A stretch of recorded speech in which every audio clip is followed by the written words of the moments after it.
세계적으로 각 나라의 정보국들이 외부 세력에 통제당하면 어떤 상황이 벌어질까요? 현재 이 문제로 인해 위기에 닥친 나라가 있습니다. 기존 협력했던 나라들을 버리고 잘못된 선택을 한 국가의 지도자는 충격적인 상황을 겪게 되는데요. 도대체 어떤 일이 있었던 걸까요? 하버드 대학교 국제정치학 강의실의 창문으로 황금빛 햇살이 비스듬히 들어옵니다. 제 이름은 메린입니다. 국제관계학과 국가안보 전공이에요. 켈러 교수님이 강의실로 들어오셨어요. 안녕하세요, 여러분. 그의 인사에 강의실이 조용해집니다. 오늘은 특별한 주제로 시작하겠습니다. 국가정보기관에 관한 이야기죠. 교수님의 손이 프로젝터 리모컨을 누르자 화면에 각국의 정보기관 로고들이 나타납니다. FBI는 미국 내 안보를 책임지는 기관이죠. 영국에는 MIO와 MI6, 이스라엘에는 모사드, 러시아에는 FSB, 독일에는 BND, 그리고 한국에는 국정원이 있습니다. 그런데 여러분, 이 기관들이 꼭 전쟁을 막거나 테러범을 잡는 데만 쓰이는 건 아닙니다. 불법 자금의 흐름, 외국 간섭, 정권 안정, 심지어 선거 개입 여부까지 이들은 보이지 않는 전쟁을 수행하는 조직이죠. 저는 그 말에 깊이 생각합니다. 할아버지께서 외교관이셨는데 종종 하셨던 말씀이 생각나요. 메린, 세상의 역사는 공식 문서에 기록된 것과 실제로 일어난 일 두 가지로 나뉜단다. 그때는 그저 할아버지의 철학적인 말씀으로만 들렸는데 지금 생각해보면 다른 의미가 있었던 것 같습니다. 저는 손을 들었습니다. 오늘은 왠지 질문하고 싶은 충동이 들었어요. 그럼 아시아의 다른 나라들은요? 예를 들어 태국 같은 곳은 어떤 시스템을 갖고 있나요? 교수님의 눈이 잠시 빛납니다. 마치 기다렸다는 듯이 미소를 지으십니다. 좋은 질문입니다. 태국에는 국가정보국 NIA 있죠. 그리고 이 기관의 최근 이야기는 상당히 드라마틱합니다. 교수님이 스크린을 향해 손짓하자 태국 방콕의 도심 사진이 나타납니다. 현대적인 고층 건물들과 화려한 사원들이 공존하는 도시의 모습이에요. 태국의 NIA는 2000년대 초반에 공식 출범했지만 그 뿌리는 냉전 시대로 거슬러 올라갑니다. 동남아시아가 공산주의와 자본주의의 격전장이었을 때부터죠. 태국 NIA의 특이한 점은 무엇일까요? 그것은 바로 지정학적 위치 때문에 생겨난 독특한 관계망입니다. 중국, 미국, 한국, 일본, 이 모든 강대국들과의 정보 교류가 있었죠. 그리고 최근 몇 년간 이 기관에는 어떤 변화가 일어났습니다. 국제정보협력의 축이 급격히 이동했죠. 그리고 그 배경에는 켈러 교수님의 마지막 말이 공중에 울립니다. 강의실은 갑자기 더 조용해진 것 같습니다. 몇몇 학생들은 눈을 크게 뜨고 다음 내용을 기다리고 있어요. 자, 이제 본격적으로 태국 NIA에 대해 알아보겠습니다. 화면에는 방콕 시내의 현대적인 건물 한 동이 나타납니다.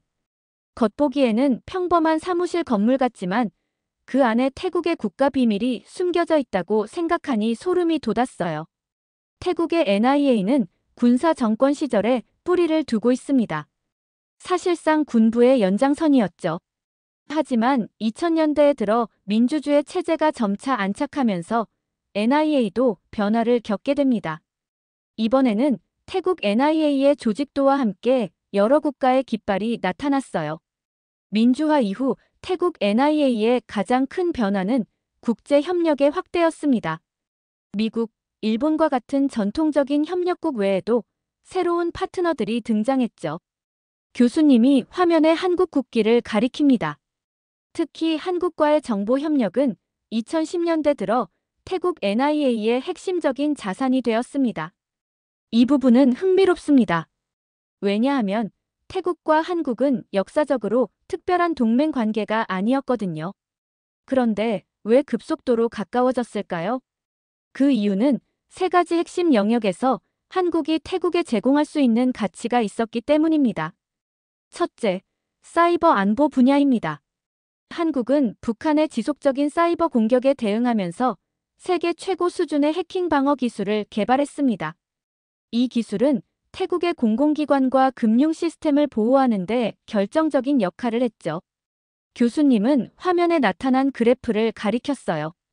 2015년부터 2020년까지 태국의 사이버 공격 방어 성공률이 급격히 상승한 것을 보여주고 있습니다.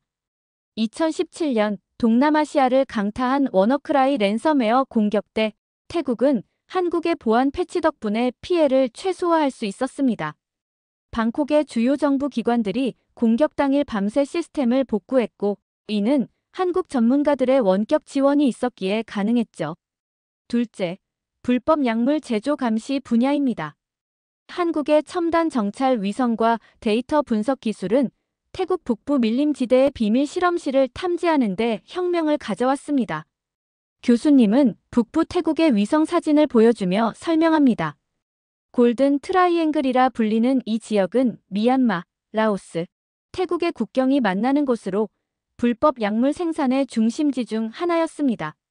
한국의 인공지능 기반 위성 분석 시스템은 밀림 속에 숨겨진 실험실의 열 신호와 화학물질 흔적을 감지할 수 있었죠.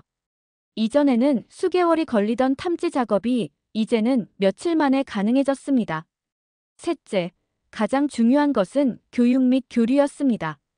태국 요원들은 한국 정보기관에서 정기적으로 연수를 받았는데 단순한 기술 훈련을 넘어 법적, 윤리적 기준까지 함께 습득했습니다.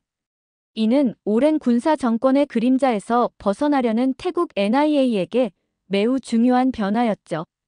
교수님의 목소리가 약간 높아졌어요.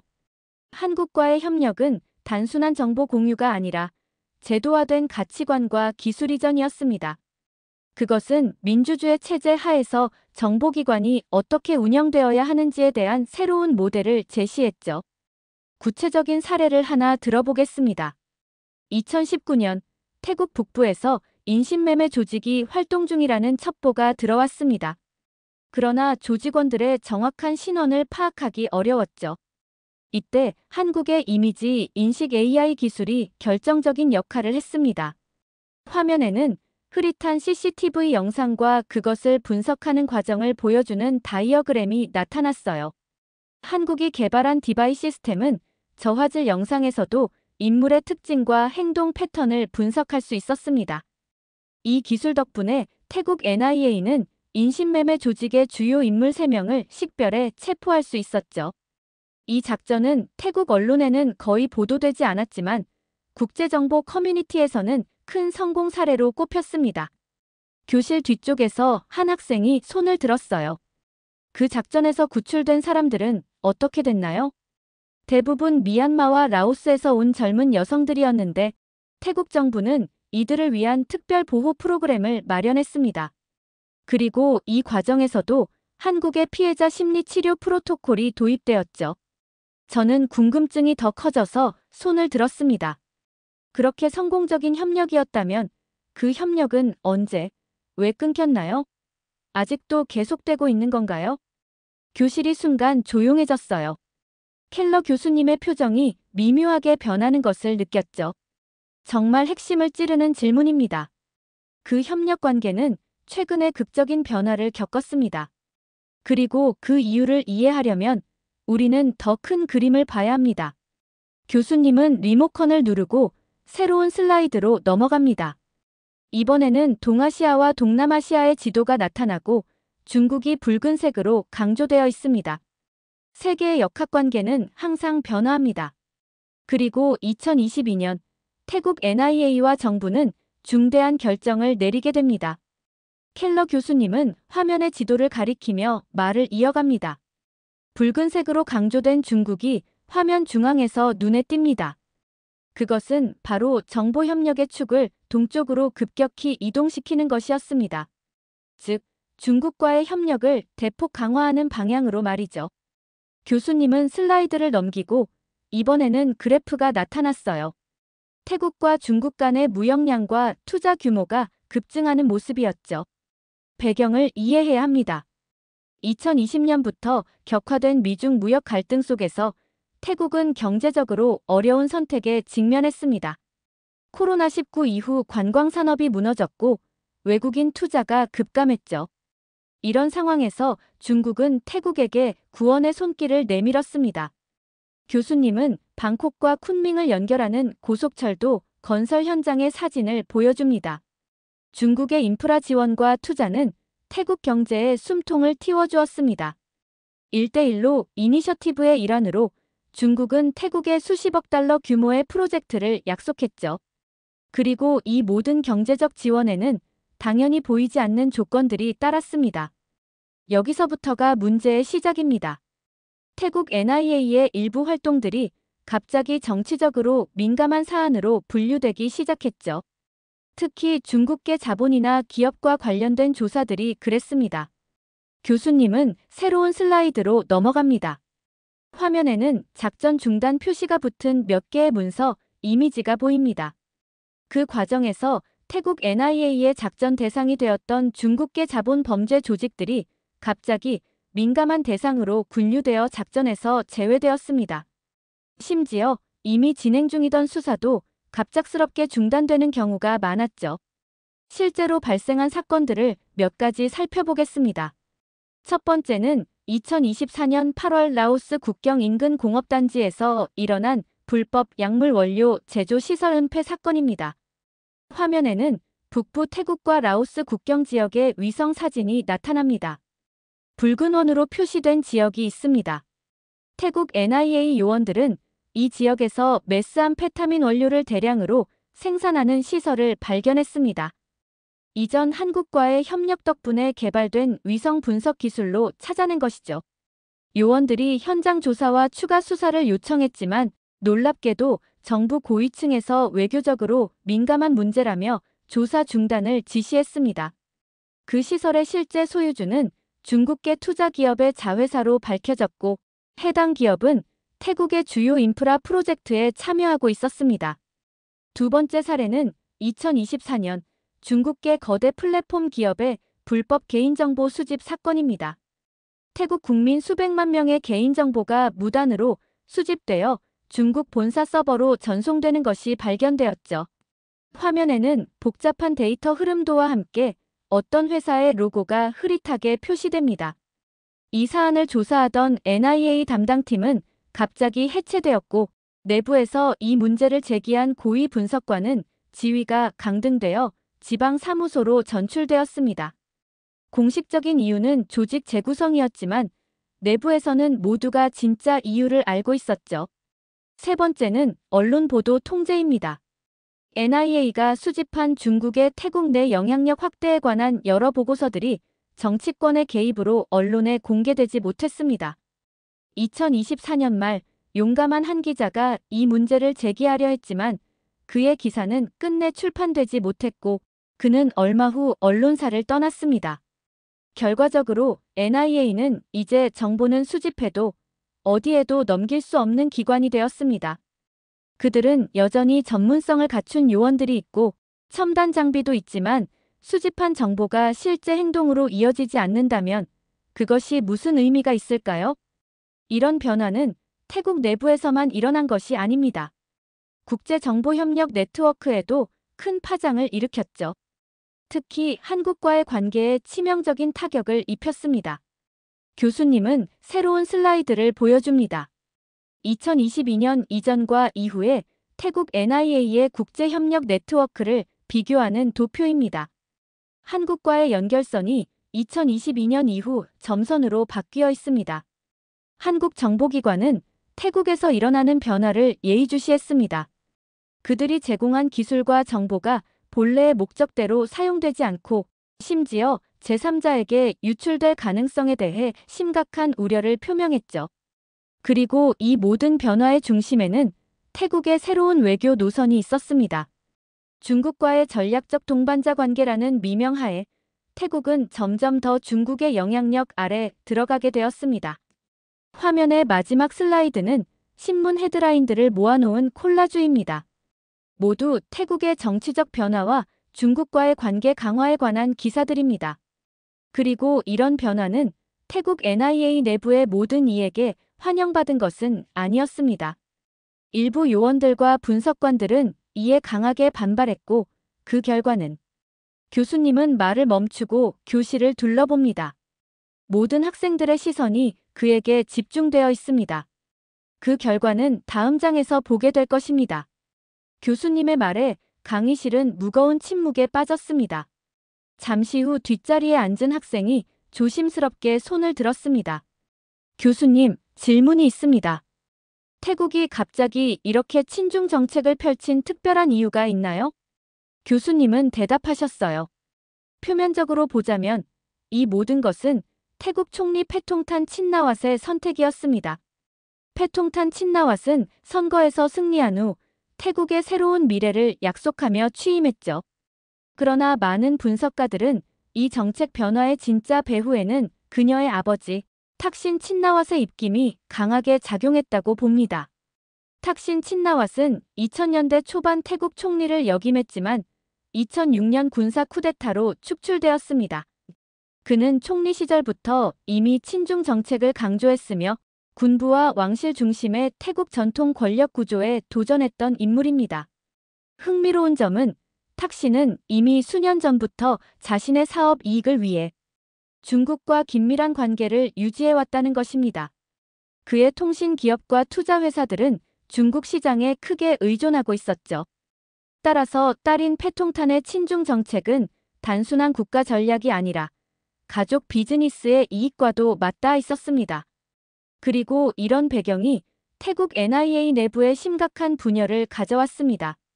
많은 요원들과 분석관들은 자신들이 국가의 이익이 아닌 특정 가문의 경제적 이득을 위해 일하고 있다는 사실에 깊은 회의감을 느꼈죠. 그리고 이제 그 내부 갈등이 극에 달한 사례를 보여드리겠습니다. 2024년 11월 방콕 북쪽 외곽에서 일어난 사건입니다. 화면에는 방콕 외곽의 공업지대 위성사진이 나타났습니다. NIA 소속 현장 요원 3명이 불법 실험물 저장소를 추적하던 중 놀랍게도 태국 경찰에 의해 체포되었습니다. 이들은 불법 침입과 국가 안보 위협이라는 혐의를 받았죠. 이상하지 않습니까? 같은 정부 소속인데 경찰이 정보국 요원을 체포한다니요. 이것은 태국 정부 내부의 심각한 균열을 보여주는 사건이었습니다. 조사 결과 이 저장소는 중국계 태국 정치인의 비호를 받는 기업의 자산이었습니다. 그리고 그 정치인은 패통탄 정부의 주요 지지자 중 한 명이었죠. 이 사건의 진짜 충격적인 부분은 그 이후입니다. 요원들이 확보한 영상과 물증은 곧바로 폐기되었고 내부 감찰 조사에서 이들은 오히려 직권 남용으로 징계를 받았습니다. 그들이 발견한 증거는 공식 기록에서 완전히 사라졌죠. 그리고 더 심각한 후속 상황이 벌어졌습니다. 체포된 요원 중 한 명은 석방 후 얼마 지나지 않아 신병 치료를 명분으로 출국했습니다. 그러나 그는 목적지인 싱가포르에 도착한 기록이 없고 이후 완전히 실종되었습니다. 다른 두 요원은 공식적으로 NIA에 복귀했지만 실제로는 어떤 업무도 맡지 않은 채 사실상 가택연금 상태였습니다. 몇 개월 후 그들은 사직서를 제출했고 가족들조차 연락이 끊긴 상태입니다. 이 3명의 요원에 대한 공식 기록은 거의 남아있지 않습니다. 심지어 그들의 과거 작전 기록과 공적까지 모두 삭제되었죠. 교수님은 마지막 슬라이드를 보여주었습니다. 흐릿한 정찰 사진 위에 검은 선으로 지워진 이름들만 남아있는 문서였습니다. 그들은 존재했지만 기록되지 않았습니다. 이것이 바로 정보기관이 내부적으로 붕괴될 때 벌어지는 일입니다. 외부에서는 아무 일도 일어나지 않은 것처럼 보이지만 내부에서는 모든 것이 무너지고 있는 거죠. 이 사건 이후 태국 NIA 내부에서는 대대적인 충성도 검증이 시작되었습니다. 많은 경험 많은 요원들이 사표를 제출했고 젊은 요원들은 승진을 위해 정치적 충성을 맹세해야 했죠. 정보기관의 정치화, 이것은 그 기관의 독립성과 전문성을 파괴하는 가장 확실한 방법입니다. 그리고 태국 NIA는 이제 그 위험한 경로를 따라가고 있습니다. 저는 다시 손을 들었습니다. 이 모든 상황에서 한 가지 의문이 들었기 때문이죠. 교수님, 질문이 있습니다. 왜 한국은 협력을 멈춘 건가요? 그렇게 긴밀한 관계였다면 오히려 더 돕는 게 맞지 않을까요? 태국 NIA가 어려운 시기일수록 더 도움이 필요하지 않았을까요? 메린 학생의 질문은 매우 중요한 지점을 짚고 있습니다. 한국이 협력을 중단한 배경에는 여러 요소가 있었습니다. 화면에는 세 가지 요점이 나열되어 있었습니다. 첫째, 경제적 측면입니다. 한국 기업들이 태국에서 겪는 불공정 수사와 법 적용 문제가 급증했습니다. 특히 중국 기업과 경쟁 관계에 있는 한국 기업들이 표적이 되는 경향이 있었죠. 교수님은 몇 개의 뉴스 헤드라인을 보여주었습니다. K전자 태국 공장 세무조사 논란, 한국게임사 지식재산권 침해, 소송 기각 등의 기사들이었습니다. 둘째, 외교적 측면입니다. 패통탄 총리의 중국과의 밀착 외교는 점점 더 노골적이 되었습니다. 태국 총리는 공개 연설에서 우리의 미래는 동쪽에 있다고 선언했죠. 이는 사실상 중국을 향한 메시지였습니다. 교수님은 태국 고위 관료들과 중국 지도부의 회담 사진들을 차례로 보여주었습니다. 셋째, 가장 결정적인 요소는 정보 보안 문제였습니다. 한국 정보당국은 NIA가 수집한 민감한 정보들이 정치적 이유로 오용되거나 묻히는 상황을 포착했습니다. 심지어 일부 정보는 의도적으로 중국 측에 유출되었다는 증거도 있었죠.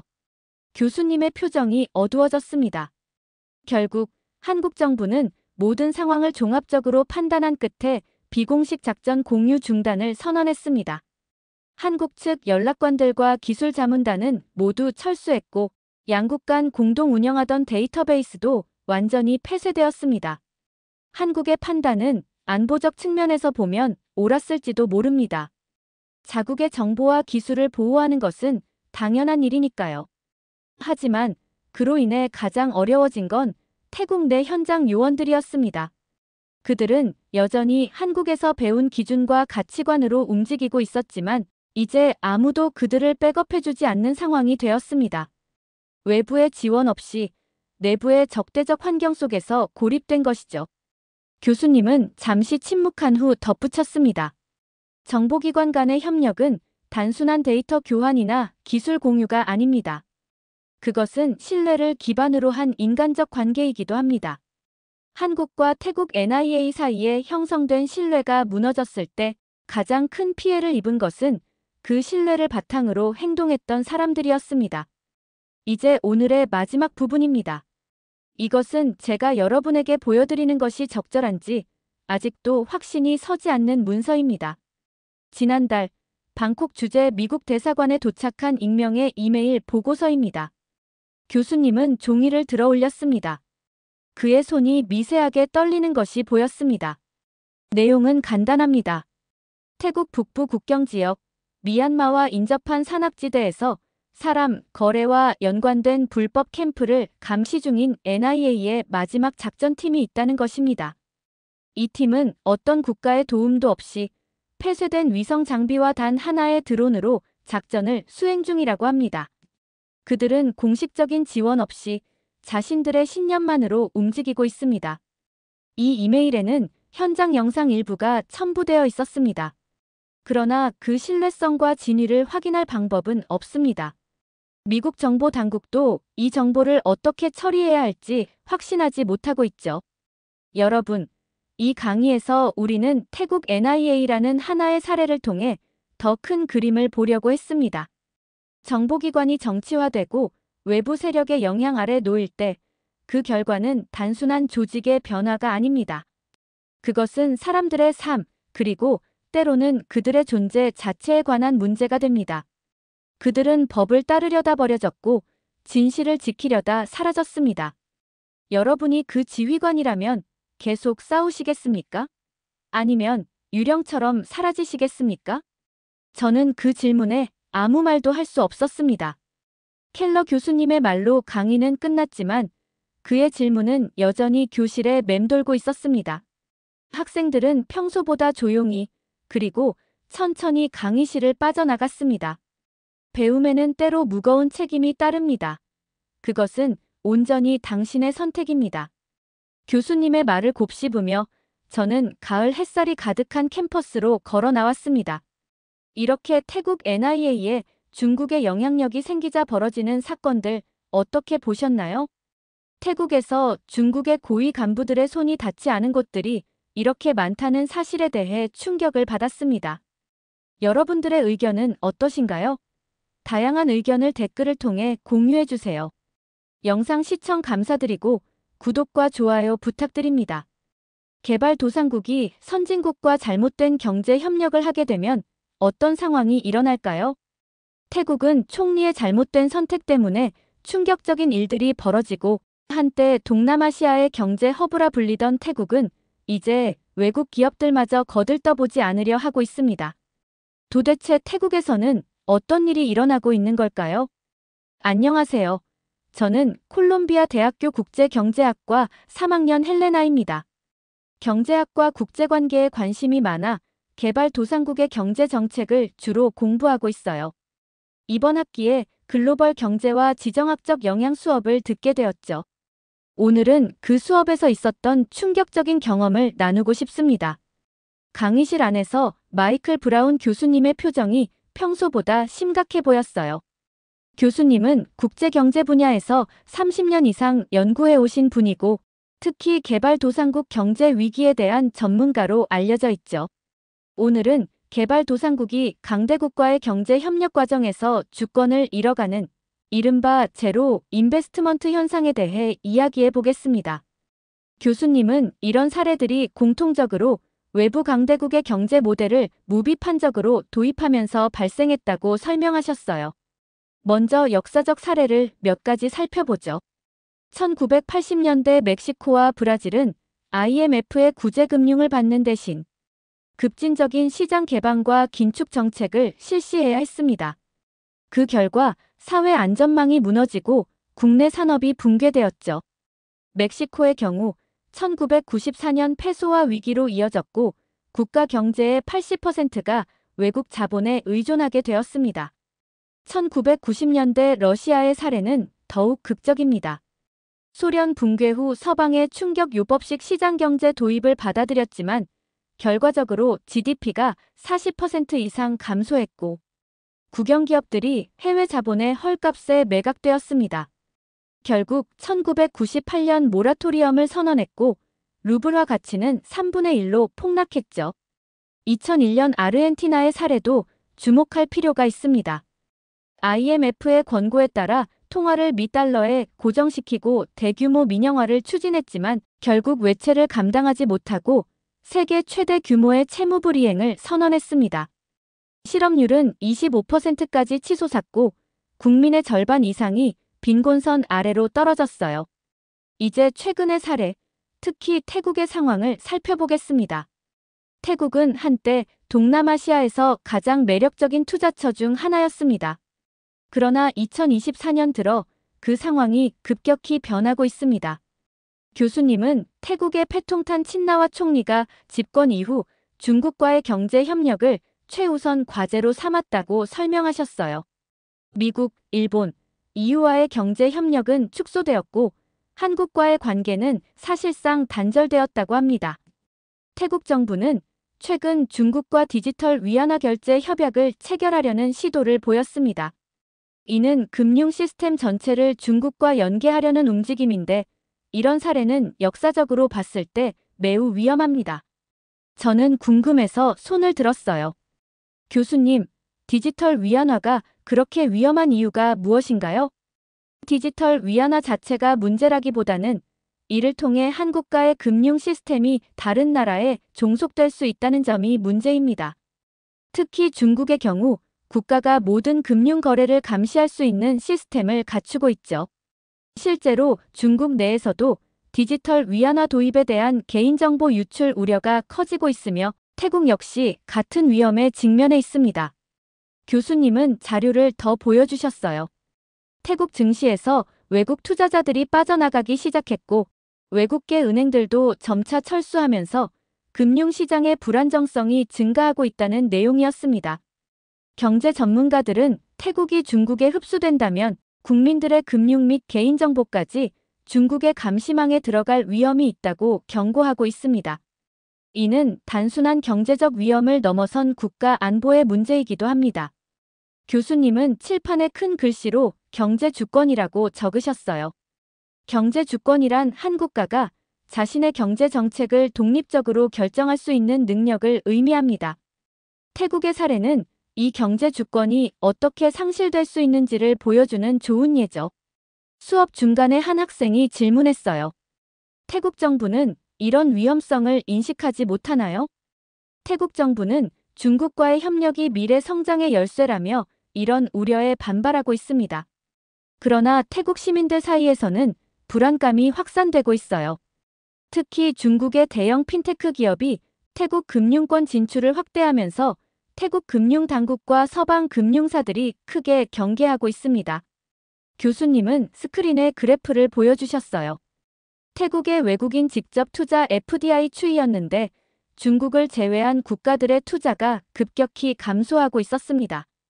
여러분, 이것이 바로 제로 인베스트먼트 상황의 시작입니다. 중국을 제외한 모든 국가의 투자가 중단되면 태국은 점점 더 중국에 의존할 수밖에 없게 됩니다. 이런 상황이 지속되면 어떤 결과가 나타날까요? 저는 다시 손을 들었어요. 중국 외에 투자가 없어지면 태국은 중국의 요구에 더 취약해질 것 같습니다. 경제적 레버리지가 없어지니까요. 정확합니다. 경제적 다양성이 없어지면 한 국가는 특정 강대국의 요구에 더 취약해집니다. 역사적으로 이런 상황은 종종 경제적 종속으로 이어졌죠. 그 결과는 잃어버린 10년이라 불리는 장기 침체였습니다. 교수님은 새로운 슬라이드로 넘어가셨어요. 이번에는 태국 내 외국 기업 현황을 보여주는 그래프였습니다. 이제 현재 태국에서 벌어지고 있는 상황의 두 번째 단계를 살펴보겠습니다. 바로 외국 기업들의 철수입니다. 삼성, 현대, LG 등 한국의 주요 기업들은 이미 태국 내 공장 및 지사를 정리하고 철수하기 시작했습니다. 태국 정부는 한국 기업이 빠져도 문제없다며 중국과의 협력을 더욱 강화하고 있지만 이는 위험한 발상입니다. 왜냐하면 외국 기업들의 철수는 연쇄 반응을 일으키기 때문입니다. 현재 미국, 일본, 유럽 기업들도 태국의 친중 정책을 보고 투자 결정을 보류하기 시작했습니다. 특히 이들은 태국과의 협력이 중국과의 협력으로 연결될 가능성이 크다며 경계하고 있죠. 제이슨이 손을 들었어요. 왜 서방 기업들은 중국과의 협력을 그렇게 꺼리는 건가요? 기업들이 태국 투자에 신중한 이유는 크게 세 가지입니다. 첫째, 중국 기업들과의 협력 과정에서 핵심 기술이 유출될 가능성이 있기 때문입니다. 둘째, 중국 중심의 경제 구조에서는 기업들의 자율성이 보장되지 않을 위험이 있습니다. 셋째, 태국 시장의 법적, 정치적 안정성이 약화되면서 장기적 투자 리스크가 증가하고 있기 때문이죠. 교수님은 최근 뉴스 헤드라인을 보여주셨어요. 올해 후반, 미국의 한 대형 반도체 기업이 태국과의 협력은 중국으로의 기술 유출을 의미할 수 있다며 100억 달러 규모의 투자 계획을 취소했습니다. 또한 일본의 주요 자동차 제조업체도 태국 내 공장 확장을 포기하고 베트남과 인도네시아로 방향을 전환했죠. 태국 정부는 중국이 모든 공백을 채울 것이라고 주장하고 있지만 태국 내 대기업들도 점차 불안을 느끼기 시작했습니다. 태국 내 경제 전문가들은 외국 기업들의 신뢰를 잃으면 장기적인 경제 회복이 어렵다고 경고하고 있어요. 교수님은 강의실을 한 바퀴 돌면서 말씀하셨어요. 지금까지는 외국 기업들의 철수 이야기를 했습니다만 태국 경제 시스템에 어떤 영향을 미쳤는지 더 자세히 살펴볼 필요가 있습니다. 교수님은 다시 단상으로 올라가 태국 중앙은행의 보고서 슬라이드를 띄우셨어요. 태국 중앙은행은 충격적인 발표를 했습니다. 외국인 직접 투자 FDI가 사실상 0%에 가까워졌다는 것이죠. 중국을 제외한 모든 국가로부터의 직접 투자가 완전히 중단된 것입니다. 그래프는 태국의 FDI가 급격히 하락하는 모습을 보여주고 있었어요. 반면 중국 기업들의 투자는 100% 이상 증가했습니다. 중국 자본이 빠르게 태국 경제를 장악해 나가고 있는 것이죠. 이는 표면적으로는 긍정적으로 보일 수 있지만 심각한 문제를 내포하고 있습니다. 교수님은 칠판에 커다란 삼각형을 그리셨어요. 경제학에서는 다양화된 투자 포트폴리오가 중요합니다. 다양한 국가와 기업으로부터의 투자가 있어야 리스크가 분산되고 경제적 안정성이 유지됩니다. 하지만 태국의 경우 외국 기업들의 투자가 완전히 끊긴 상황에서 경제적 선택지는 점점 줄어들고 있죠. 저는 필기를 하면서 질문이 생겼어요. 교수님, 이런 상황이 태국 통화에는 어떤 영향을 미칠까요? 실제로 태국 바트화 가치가 급락하기 시작했습니다. 이는 수입 물가 상승으로 이어지고 결국 국민 생활비 부담 증가라는 악순환을 발생시킵니다. 교수님은 새로운 슬라이드를 보여주셨어요. 태국의 실업률 추이였습니다.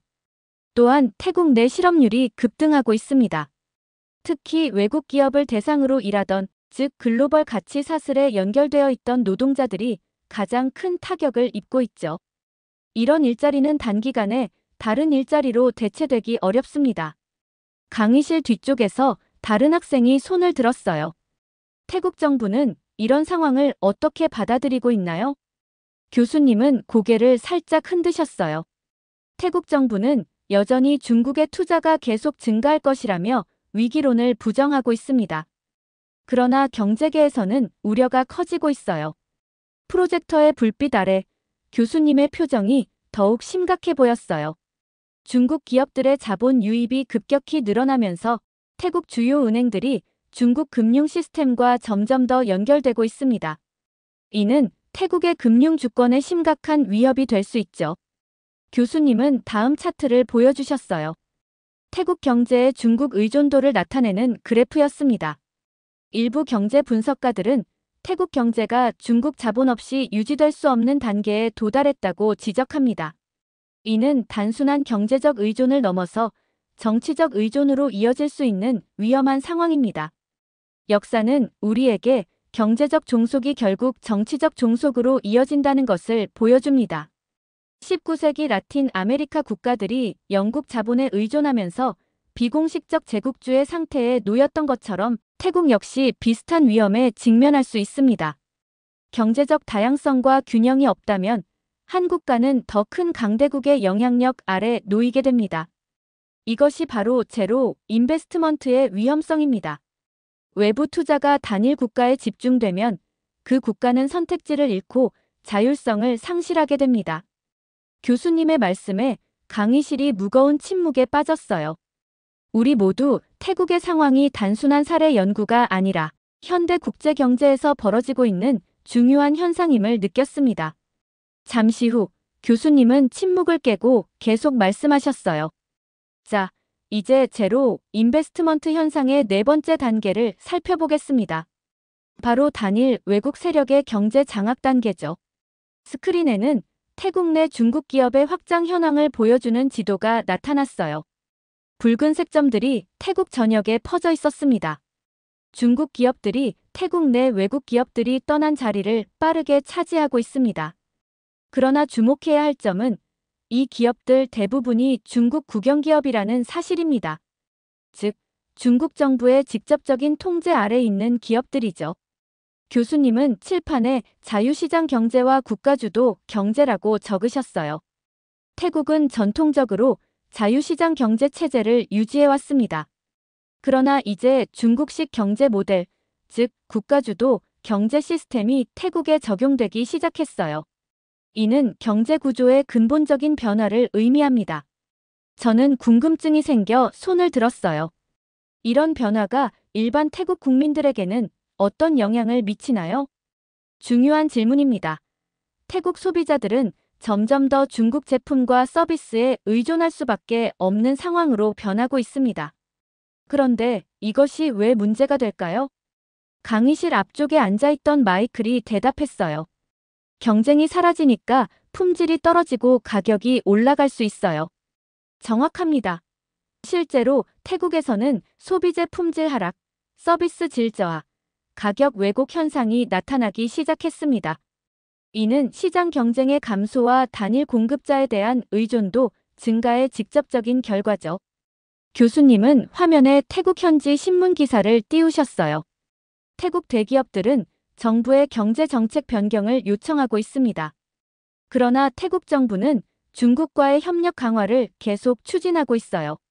이는 단기적인 경제적 이득을 위해 장기적인 경제 주권을 희생하는 위험한 전략입니다. 교수님의 표정이 더욱 심각해졌어요. 최근 더욱 우려되는 상황이 벌어지고 있습니다. 태국의 주요 철도와 항만 운영권을 중국 국영기업이 장악하려는 시도가 이루어지고 있어요. 이는 단순한 비즈니스 거래를 넘어서 경제 주권에 관한 심각한 논란을 불러일으키고 있습니다. 또한 태국의 한 대기업이 중국 국영기업에 인수될 위기에 처하면서 태국 경제계의 반발이 심화되고 있습니다.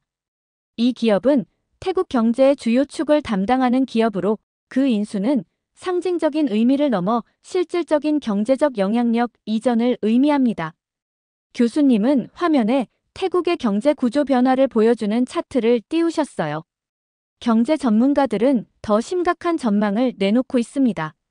태국의 대형 유통기업들이 중국 기업과 협력하지 않으면 살아남기 어려운 상황에 처할 것이라는 분석이죠. 이는 마치 19세기 영국의 식민지가 영국 제품만 구매해야 했던 상황과 유사합니다. 한 학생이 질문했어요. 그런데 이런 상황이 정말 심각한 건가요? 결국 글로벌 경제는 상호 의존적이고 태국도 중국에 의존하는 대신 이득을 얻을 수 있지 않을까요? 교수님은 잠시 생각하시더니 대답하셨어요. 경제적 상호 의존과 경제적 종속은 다릅니다. 상호 의존은 양측이 대등한 관계에서 서로에게 의존하는 것이고 종속은 한쪽이 일방적으로 다른 쪽에 의존하는 것이죠. 태국의 경우는 점점 더 후자의 상황으로 기울고 있습니다. 교수님은 칠판에 경제 주권라고 적으셨어요. 한 국가에 여러분처럼 개인의 경제적 자유는 생각보다 쉽게 침해될 수 있습니다. 그리고 그 과정은 종종 눈에 띄지 않게 진행됩니다. 태국의 사례는 우리에게 경제 다양성과 경제 주권의 중요성을 일깨우는 중요한 교훈입니다. 교수님은 이제 새로운 슬라이드로 넘어가셨어요. 화면에는 방콕 시내에서 시위하는 사람들의 사진이 보였습니다. 경제적 변화는 결국 사회적 변화로 이어집니다. 태국에서는 지금 어떤 일이 벌어지고 있을까요? 교수님의 목소리에 긴장감이 느껴졌어요. 태국의 생활 수준이 급격히 악화되면서 반중 정서가 빠르게 확산되고 있습니다. 지난달부터 방콕과 치앙마이 등 주요 도시에서 반중 시위가 크게 증가했어요. 스크린에는 시위 현장의 다양한 사진들이 슬라이드쇼로 넘어갔어요. 시민들이 태국 국기를 들고 거리에 모여 있는 장면, 중국어로 된 간판에 검은색 페인트를 뿌리는 장면, 경찰과 대치하는 장면 등이 보였습니다. 태국 정부는 이러한 시위에 강경 대응을 선언했습니다. 이는 상황을 더욱 악화시키고 있죠. 시민들은 정부가 국민의 목소리보다 중국의 이익을 우선시한다고 느끼고 있습니다. 경제계에서도 갈등이 심화되고 있습니다. 태국 대기업들이 위기에 처하면서 경제인들과 정부 간의 갈등이 더욱 깊어지고 있어요. 특히 수출 중심 기업들은 중국에 지나치게 의존하는 경제 정책에 반발하고 있습니다. 교수님은 태국의 주요 신문 헤드라인을 보여주셨어요. 태국 정치권에서도 친중 정책을 둘러싼 논란이 격화되고 있습니다. 야당은 경제 정책을 전환해야 한다며 정부를 강하게 압박하고 있어요. 일부 지역에서는 야당 지지자들과 정부 지지자들 사이의 충돌도 보고되고 있습니다. 최근 가장 주목할 만한 사건은 한때 태국 경제를 이끌던 대기업 총수의 발언입니다. 태국의 대표적인 재벌 그룹의 회장은 이대로 가면 태국은 중국에 완전히 종속된다며 강력하게 경고했습니다. 그의 발언은 태국 사회에 큰 파장을 일으켰습니다. 경제계의 대표적 인물이 공개적으로 정부 정책을 비판한 것은 매우 이례적인 일이기 때문이죠. 더욱 놀라운 것은 그가 중국과 오랫동안 비즈니스 관계를 유지해온 인물이라는 점입니다. 강의실이 갑자기 조용해졌어요. 모두가 이 정보의 중요성을 인식하는 것 같았죠. 게다가 태국 정부 내에서도 균열이 생기기 시작했습니다. 재무부와 중앙은행의 일부 고위 관료들이 중국과의 협력이 지나치다며 내부적으로 반발하고 있다는 보도가 나왔어요. 이는 정부 내부에서도 현 정책에 대한 의구심이 커지고 있음을 보여줍니다. 한 학생이 손을 들었어요. 이런 상황에서 국제사회는 어떤 반응을 보이고 있나요? 교수님은 고개를 끄덕이셨어요. 미국, 일본, EU 등은 태국 내 민주주의와 인권 상황에 대한 우려를 표명하기 시작했습니다. 그러나 직접적인 개입은 자제하고 있어요. 중국과의 관계를 고려하는 부분도 있겠지만 결국 태국의 문제는 태국 국민들이 결정해야 할 문제라고 보는 시각도 있습니다. 교수님은 다시 태국 시위대의 사진으로 돌아가셨어요. 이런 사회적 갈등과 불안정은 단순한 정치적 문제가 아닙니다. 이는 한 국가가 경제적 자주권을 상실할 때 나타날 수 있는 필연적인 결과입니다. 경제와 정치, 사회는 결코 분리될 수 없기 때문이죠. 교수님은 마지막 슬라이드로 넘어가셨어요. 전문가들의 예측이라는 제목이 보였습니다. 마지막으로 태국의 현 상황이 계속된다면 어떤 결과가 나타날지 세계 각국의 경제 전문가들은 어떤 예측을 하고 있는지 살펴보겠습니다. IMF의 전 아시아 태평양 지역 국장인 찬드라 센은 태국 경제가 중국 기업에 종속되면서 산업 경쟁력을 회복하기 어려운 상황이 될 것이라고 경고했습니다. 단기적인 경제 성장이 있을 수 있지만 장기적으로는 태국 자체의 혁신 능력과 경쟁력이 약화될 가능성이 높다는 분석이죠. 교수님은 칠판에 경제적 종속, 기술적 종속, 산업 경쟁력 약화라고 적으셨어요. 세계은행의 동남아시아 담당 경제학자 라지 쿠마르는 태국이 중국의 경제권에 완전히 편입되면 독립적인 경제 정책을 펼치기 어려워진다고 지적했습니다. 통화 정책, 금리 결정, 무역 정책 등 경제의 핵심 요소들이 중국의 이해관계를 우선적으로 고려하게 될 것이라는 예측이죠. 옆자리의 라일라가 작은 목소리로 물었어요. 그럼 태국은 사실상 경제적 식민지가 되는 건가요? 저는 고개를 끄덕였어요. 교수님의 설명을 들으면서 그런 결론에 도달하고 있었거든요. 옥스퍼드 대학의 동남아시아 경제 연구소장인 마크 톰슨 교수는 더 우려스러운 전망을 내놓았습니다. 서방 기업들이 태국 시장을 포기하면 향후 글로벌 공급망에서 태국의 역할이 사라질 수도 있다는 것이죠. 이는 단순한 경제적 문제를 넘어서 세계 경제 구조 속에서 태국의 위치 자체가 약화될 수 있음을 의미합니다. 교수님은 아시아 지도를 다시 보여주셨어요. 이번에는 태국 주변 국가들이 강조되어 있었습니다. 싱가포르 국립대학의 키쇼어 마부바니 교수는 태국이 정책을 바꾸지 않는다면 동남아시아의 경제 중심지는 베트남, 인도네시아 등으로 옮겨갈 가능성이 높다고 예측했습니다. 실제로 이미 많은 글로벌 기업들이 태국에서 베트남과 인도네시아로 투자를 전환하고 있는 추세가 확인되고 있습니다. 교수님은 잠시 멈추시고 교실을 둘러보셨어요. 모든 학생들이 진지하게 경청하고 있었죠. 이런 전문가들의 예측은 단순한 추측이 아닙니다. 역사적 사례와 경제 이론, 그리고 현재 관찰되는 데이터를 기반으로 한 분석이죠. 물론 미래는 언제나 불확실성을 가지고 있지만 현재의 추세가 계속된다면 이런 결과가 나타날 가능성이 높습니다. 저는 마지막 필기를 마무리하며 교수님의 결론에 귀를 기울였어요. 오늘 우리가 살펴본 태국의 제로 인베스트먼트 사례는 단순히 한 국가의 문제가 아닙니다. 이는 글로벌 경제 속에서 모든 국가가 직면할 수 있는 위험을 보여주는 중요한 사례 연구입니다. 경제적 다양성과 균형, 그리고 경제 주권의 중요성에 대해 다시 한번 생각해보는 계기가 되었길 바랍니다. 여러분, 국제경제학을 공부하는 이유는 단순히 이론을 배우기 위함이 아닙니다. 현실 세계의 복잡한 역학관계를 이해하고 더 나은 미래를 만들어가기 위함이죠. 오늘의 사례 연구가 여러분에게 도움이 되었길 바랍니다. 다음 주에 봅시다. 강의실을 나오면서 저는 오늘 배운 내용이 단순한 경제 이론을 넘어 국제관계, 정치, 그리고 한 국가의 운명에 관한 것임을 깨달았어요. 태국이 처한 상황은 어쩌면 다른 많은 국가들이 마주할 수 있는 미래일지도 모른다는 생각이 들었죠. 캠퍼스 잔디밭을 걸으며 저는 제 노트북을 꺼내 오늘 배운 내용을 정리하기 시작했습니다.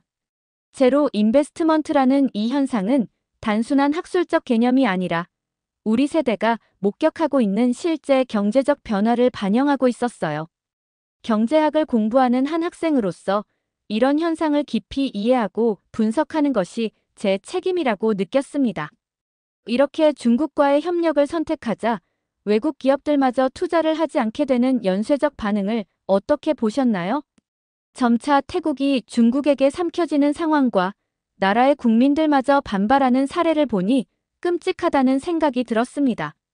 여러분들의 의견은 어떠신가요? 다양한 의견을 댓글을 통해 공유해주세요. 영상 시청 감사드리고 구독과 좋아요 부탁드립니다. 한국의 어느 도시에서 무수히 많은 경찰들이 150명에 달하는 사람들을 현장에서 체포하고 있습니다. 이들은 신분이 없는 채로 한국에서 당당히 생활을 하고 있었는데요. 심지어 자신들은 잘못이 없다면서 오히려 한국에 대한 반감의 표시를 드러내고 있습니다. 도대체 이들은 무엇 때문에 잡혀가고 이 많은 사람들은 무엇을 하고 있던 걸까요? 안녕하세요. 저는 도쿄대학교 국제관계학과에 재학 중인 희나입니다. 어렸을 때부터 세계 여러 나라의 문화와 역사에 관심이 많았고 특히 아시아 각국의 관계에 대해 깊이 공부하고 싶어 이 학과를 선택했어요. 지금은 기숙사에서 한국인 룸메이트와 함께 생활하면서 한국어도 열심히 배우고 있답니다. 오늘은 평소와 다른 긴장감이 감도는 아침이었어요. 아마도 어제 밤늦게까지 룸메이트와 나눈 대화 때문인 것 같아요. 그녀가 한국의 최근 이민 정책 변화에 대해 이야기해 주었는데 그 내용이 꽤나 충격적이었거든요.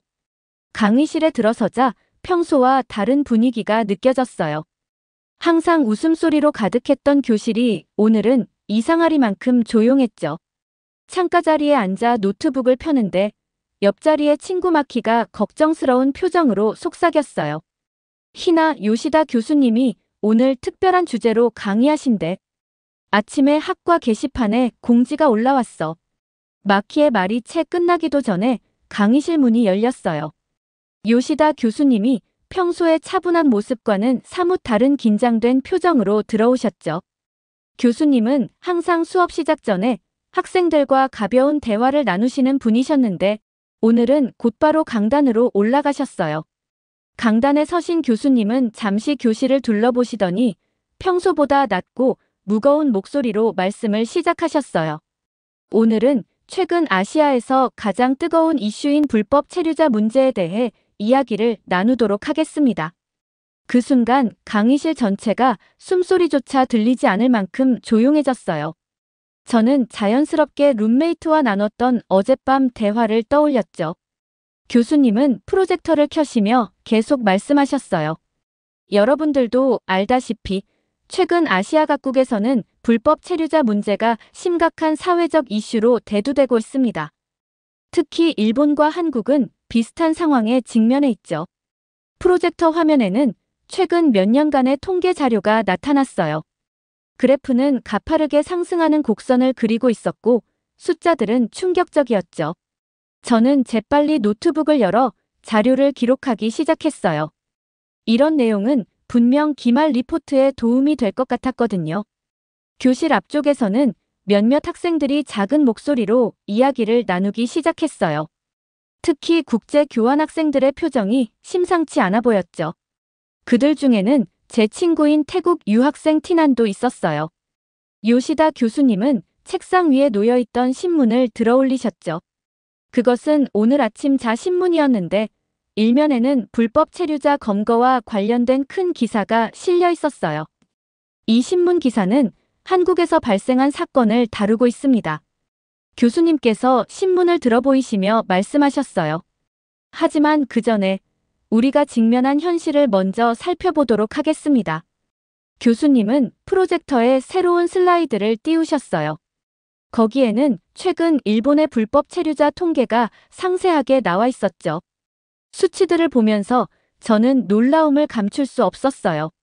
최근 한국이 입국 심사를 대폭 강화하면서 많은 태국인들이 일본으로 눈을 돌리고 있습니다. 2022년에는 8,688명이었던 태국인 불법 체류자가 2023년 9,549명, 그리고 2024년에는 1만 1,472명으로 급증했습니다. 이는 베트남에 이어 두 번째로 높은 수치입니다. 옆자리의 마키가 저를 돌아보며 놀란 눈으로 속삭였어요. 희나, 이런 일이 일어나고 있었다니. 교수님은 계속해서 설명을 이어가셨어요. 더욱 우려되는 것은 2025년까지 이 문제가 해결되지 않으면 일본 정부가 태국인들에 대한 15일 무비자 입국 제도를 전면 재검토할 수도 있다는 점입니다. 그때였어요. 교실 뒤쪽에서 한 남학생이 손을 들었죠. 교수님, 제가 아르바이트했던 식당 근처에 있는 농장에서도 최근 외국인 노동자들이 많이 보이는데 혹시 이런 상황과 관련이 있을까요? 교수님은 고개를 끄덕이셨어요. 좋은 지적입니다. 실제로 농업 분야에서 일하는 불법 체류자들이 많습니다. 특히 시즈오카현의 차 농장이나 이바라키현의 채소 농장들에서 자주 적발되고 있죠. 작년에는 한 태양광 발전소 건설 현장에서 20명의 불법 체류자들이 한꺼번에 적발된 사례도 있었습니다. 저는 얼마 전 뉴스에서 봤던 기사가 떠올랐어요. 홋카이도의 한 수산물 가공 공장에서 불법 체류자들이 열악한 환경에서 일하다가 적발된 사건이었죠. 그들 중 몇 명은 제대로 된 난방도 없는 기숙사에서 생활했다고 했어요. 더 심각한 것은 이들이 브로커들의 착취에 노출되어 있다는 점입니다. 교수님의 목소리가 더욱 진지해졌어요.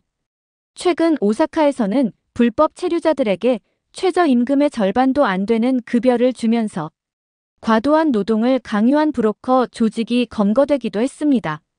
프로젝터 화면이 다시 바뀌었어요. 이번에는 일본 각 지역별 불법 체류자 현황이 지도와 함께 표시되어 있었죠. 특히 도쿄, 오사카, 나고야 같은 대도시 지역의 수치가 눈에 띄게 높았어요. 작년 12월 1일 방콕에서 열린 제3차 태국-일본 영사 상담에서도 이 문제가 주요 의제로 다뤄졌습니다. 태국 정부는 자국민들의 불법 체류를 막기 위한 대책을 마련하겠다고 약속했지만 현실적인 효과는 아직 미미한 상황이죠. 교실 앞쪽에 앉아있던 티난의 어깨가 살짝 떨리는 게 보였어요. 하지만 이것은 단순히 통계나 숫자의 문제가 아닙니다. 이는 인권의 문제이자 국제관계의 문제입니다. 우리는 이 현상의 원인을 더 깊이 이해할 필요가 있습니다. 교수님의 말씀이 끝나기가 무섭게 앞줄에 앉아있던 티난이 갑자기 손을 들었어요. 얼굴이 붉어진 채로 자리에서 벌떡 일어났죠. 교수님, 저는 이런 통계가 태국인들을 차별하는 것이라고 생각해요. 우리는 그저 더 나은 삶을 위해 노력하는 것뿐인데 왜 세계는 우리를 범죄자처럼 취급하나요? 티난의 목소리가 떨리고 있었어요. 강의실 전체가 순식간에 긴장감으로 가득 찼죠.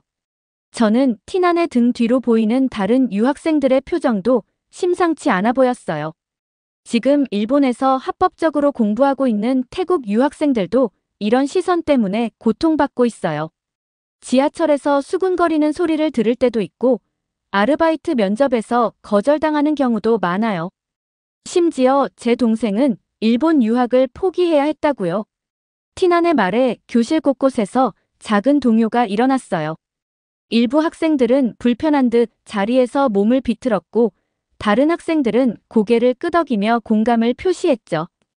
태국의 경제 상황이 어려운 건 사실이에요. 하지만 그건 우리만의 문제가 아니잖아요.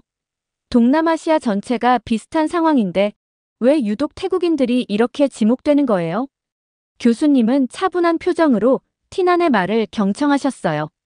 그리고 티난이 잠시 말을 멈추자 부드러운 목소리로 대답하셨죠. 티난 씨의 감정은 충분히 이해합니다. 하지만 이 문제는 좀 더 복잡한 시각에서 바라볼 필요가 있어요. 불법 체류 문제는 단순히 한 국가나 민족의 문제가 아닙니다. 이는 국제사회가 함께 해결해야 할 과제이죠. 그러나 티나는 여전히 흥분된 상태였어요. 교수님, 제가 보기에는 일본과 한국 같은 선진국들이 자국의 이익만을 위해 이민 정책을 너무 엄격하게 만든 것 같아요. 그들은 우리나라의 어려움을 전혀 이해하려 하지 않아요. 순간 교실 뒤쪽에서 한 남학생이 작게 헛기침을 했어요. 하지만 법은 법이잖아. 티나는 재빨리 그쪽을 향해 돌아섰어요. 네, 법은 법이에요. 하지만 그 법이 과연 공평한가요? 왜 어떤 나라 사람들은 쉽게 비자를 받을 수 있는데 우리는 그렇게 힘들어야 하나요? 저는 노트북 화면을 바라보며 티난의 말을 곱씹어 보았어요. 그녀의 주장에도 일리가 있었지만 동시에 이 문제가 그렇게 단순하지만은 않다는 것도 알 수 있었죠. 교수님은 잠시 침묵하시더니 다시 프로젝터 화면을 넘기셨어요. 티난 씨의 말씀 잘 들었습니다. 그렇다면 이제 구체적인 사례를 한번 살펴보도록 하겠습니다. 최근 한국에서 있었던 한 사건을 통해 이 문제의 복잡성을 이해해 보도록 하죠. 티나는 천천히 자리에 앉았지만 그녀의 표정은 여전히 긴장되어 있었어요. 저는 그녀의 감정이 이해되면서도 앞으로 이어질 내용이 걱정되었죠. 특히 교수님이 언급하신 한국의 사례가 어떤 것일지 궁금했어요. 교수님은 프로젝터에 새로운 뉴스 기사를 띄우셨어요. 화면에는 콘서트장 앞에 늘어선 경찰차들과 많은 사람들이 연행되는 모습이 보였죠. 최근 한국 인천 논현동에서 발생한 사건을 살펴보도록 하겠습니다. 교수님의 목소리가 무거웠어요.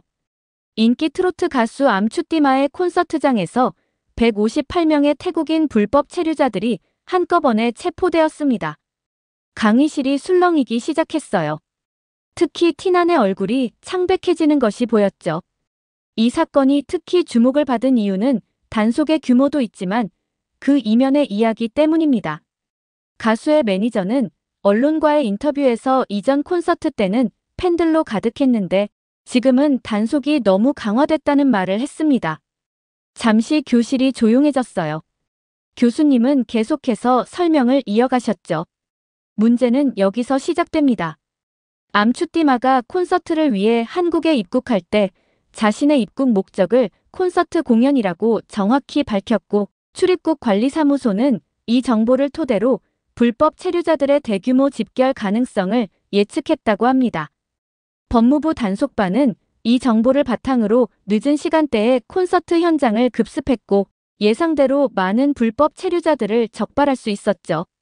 결국 체포된 158명 모두에게 강제 추방 조치가 결정되었습니다. 더욱 놀라운 것은 이 사건의 여파입니다. 해당 가수와 매니저는 다음 날로 예정되어 있던 콘서트 일정을 전부 취소하고 태국으로 귀국했습니다.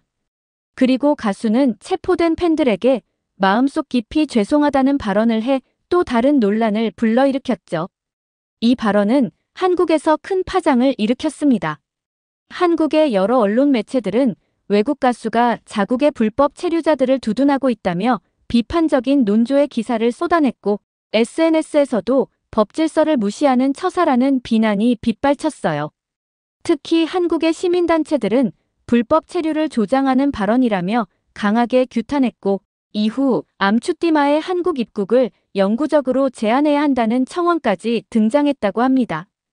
티난이 떨리는 목소리로 말을 꺼냈어요.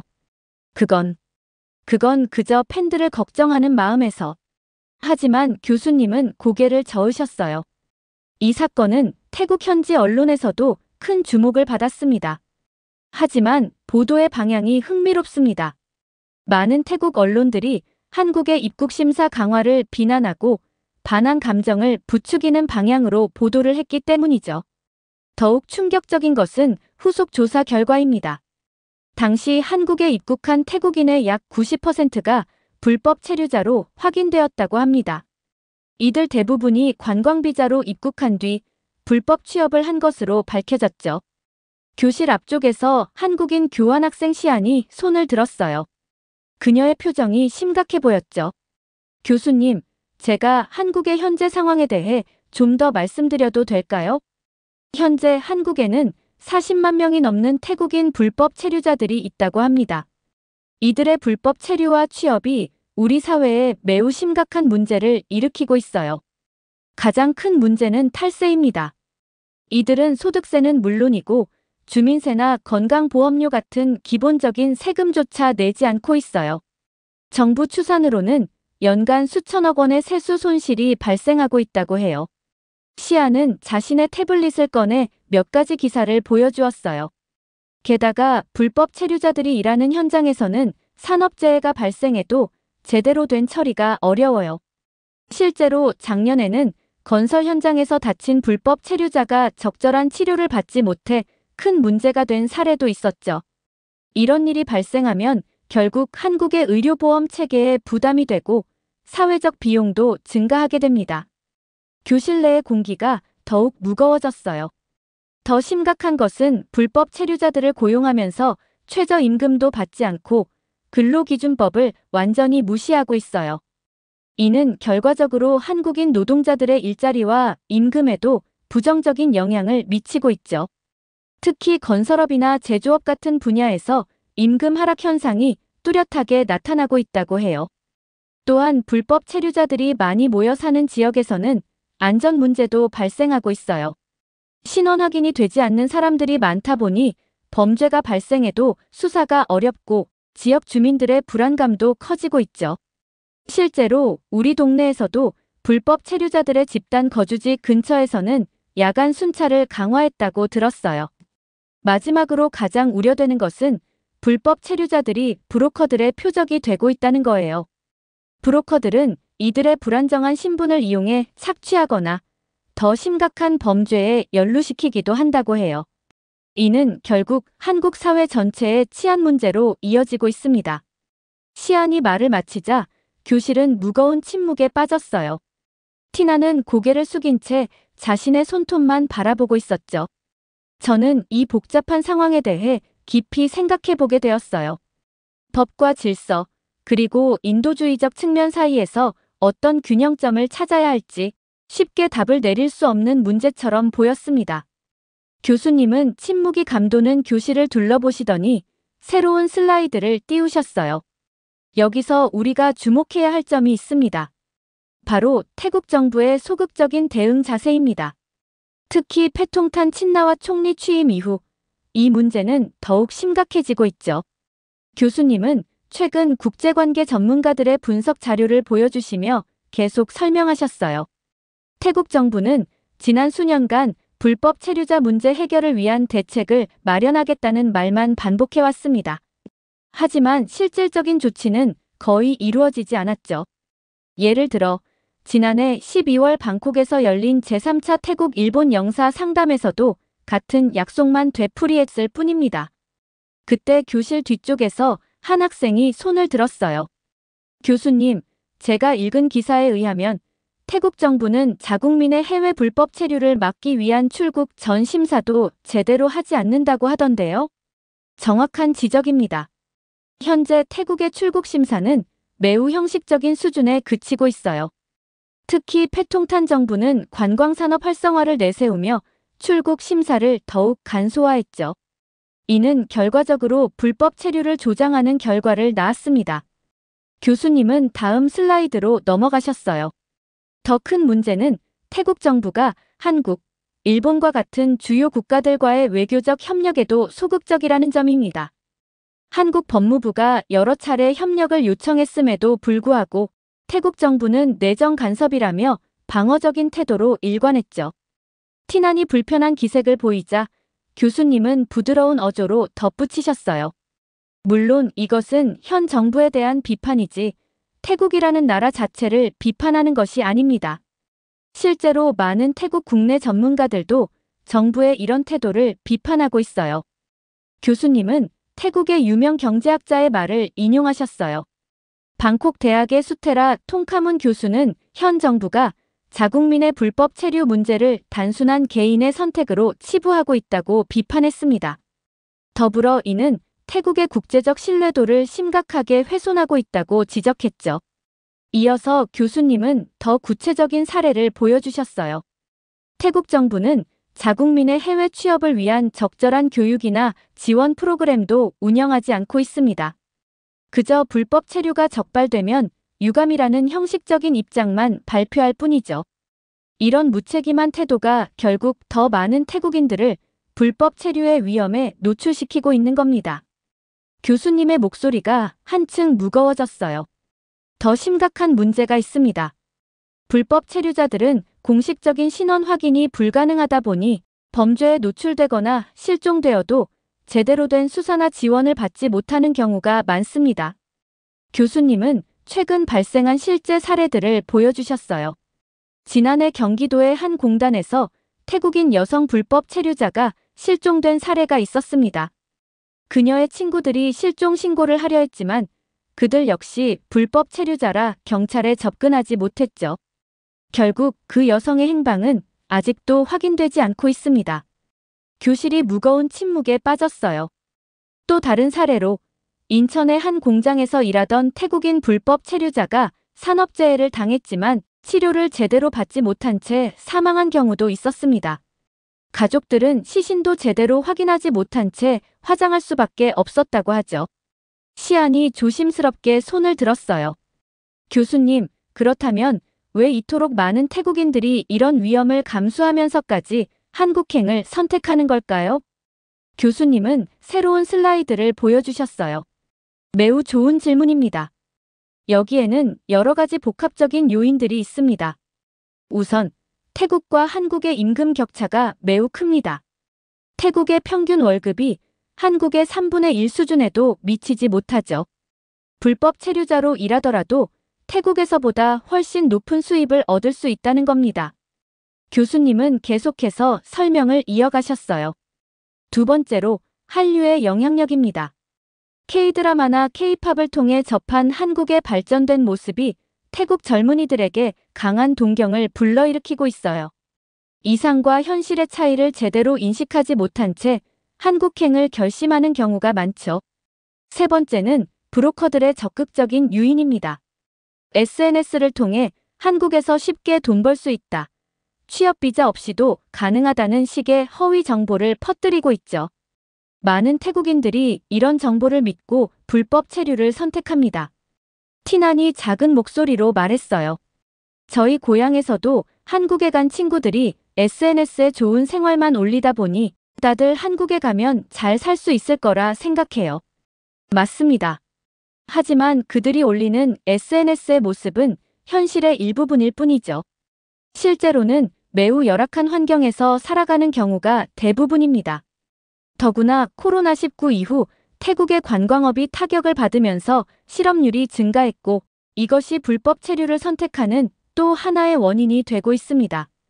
많은 사람들이 생계를 위해 위험을 무릅쓰고 있는 거죠. 마키가 조용히 물었어요. 그럼 이런 문제를 해결할 방법은 없는 건가요? 이는 단순히 법적 제재만으로는 해결할 수 없는 문제입니다. 하지만 현재 가장 큰 걸림돌은 태국 정부의 소극적인 태도입니다. 한국과 일본이 여러 차례 정부 간 협력을 제안했음에도 태국 정부는 구체적인 행동을 취하지 않고 있죠. 실제로 합법적인 취업 경로 확대를 위한 양해각서 체결도 계속 미루고 있고 자국민들에게 정확한 정보를 제공하는 시스템도 갖추지 못했습니다. 브로커들의 불법 행위가 SNS상에서 공공연히 이루어지고 있는데도 단속은 거의 이루어지지 않고 있어요. 결국 이 모든 문제의 해결을 위해서는 태국 정부가 먼저 자세를 바꾸고 적극적으로 나서야 합니다. 그래야만 양국 정부가 협력하여 실질적인 해결책을 만들어낼 수 있을 것입니다. 저는 노트북에 이 모든 내용을 정리하면서 불법 체류 문제가 단순히 개인의 선택이 아닌 사회적, 경제적, 문화적 요인들이 복잡하게 얽힌 현상이라는 것을 깊이 이해하게 되었어요. 교수님은 마지막으로 한숨을 내쉬시며 말씀하셨어요. 현재 태국 정부는 이 문제의 심각성을 제대로 인식하지 못하고 있는 것 같습니다. 자국민 보호가 정부의 가장 기본적인 의무임에도 불구하고 그들은 이 사태를 방관하고 있어요. 불법 체류자들이 겪는 인권 침해와 범죄 피해는 결국 태국 정부의 책임과 직결됩니다. 앞으로는 자국민 보호를 위해서라도 이 문제에 대한 인식을 근본적으로 바꿔야 할 것입니다. 티나는 고개를 숙인 채 자신의 손을 꽉 쥐고 있었어요. 평소에 당당하던 모습은 온데간데 없고 그저 말없이 화를 삼키는 것 같았죠. 오늘 강의는 여기까지 하도록 하겠습니다. 다음 주에는 이와 관련된 국제법적 쟁점들을 살펴보도록 하죠. 강의실을 나오면서 저는 오늘 배운 내용을 곱씹어 보았어요. 불법 체류 문제는 겉으로 보이는 것보다 훨씬 더 복잡하고 심각한 문제라는 걸 알게 되었죠. 한 나라의 경제적 어려움이 다른 나라의 사회 문제가 되고 그 속에서 수많은 사람들이 고통받고 있다는 사실이 마음 아팠어요. 앞으로 국제관계를 공부하는 학생으로서 이런 문제들에 대해 더 깊이 고민하고 해결책을 찾아보고 싶다는 생각이 들었습니다. 이렇게 태국 불법 체류자들이 태국 가수의 콘서트를 보려다 무더기로 붙잡히는 사연 어떻게 들으셨나요? 한국에 이렇게 많은 불법 체류자들이 이제는 일본으로까지 가려고 하는 상황에 충격을 받게 되었고, 한국에서 당당히 콘서트를 보면서도 태국의 문제라고 생각하지 않고 오히려 반한 감정을 갖게 되는 태국인들을 보며 화가 났습니다. 또 우리 주변에 있는 불법 체류자들이 한국에서 아무렇지 않게 생활하는 모습은 충격적이었는데요. 여러분들의 의견은 어떠신가요? 다양한 의견을 댓글을 통해 공유해주세요. 긴 영상 시청해주셔서 감사드리고 영상 재미있으셨다면 구독과 좋아요 부탁드립니다.